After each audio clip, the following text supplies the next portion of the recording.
let's talk about Psalm 127. This is what they called a song of ascents of Solomon. Some good background on that is this particular psalm. They would sing going to the road to Jerusalem and things like that. It was a very common song. This short psalm has a lot of good meanings to it. There's a lot of different directions that you can go. There's a lot of wisdom in this. So the psalm reads, well, unless the Lord builds this house, those who build it labor in vain. Well, unless the Lord watches over the city, the watchmen stay awake in vain. It is vain that you rise up early and go late to rest, eating the bread of anxious toil, for he gives to his beloved sleep. So, just stop right there. That's basically, he's just talking about that it's unwise to do anything without being backed by God, without having the foundation of God.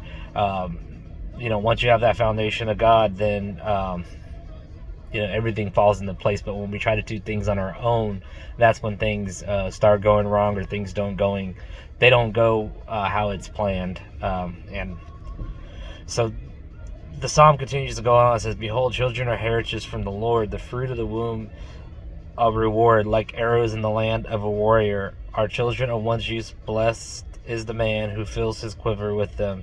He shall not be put to shame when he speaks with his enemy in the gates.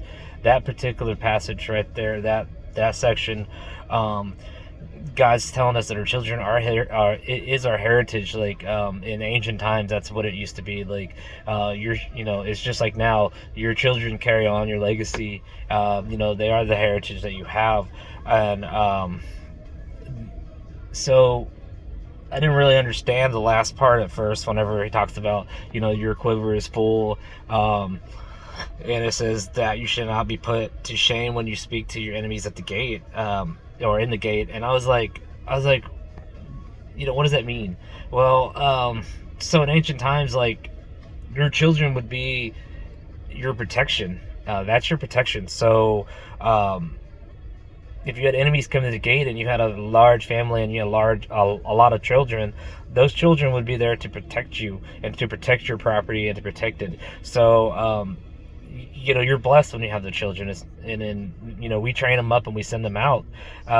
So that's just saying that, like, you put that into perspective with the Lord, is that's where we're all children of the Lord, and so we have His protection. Anyway, those are just some thoughts that I had. So anyway, blessings everyone.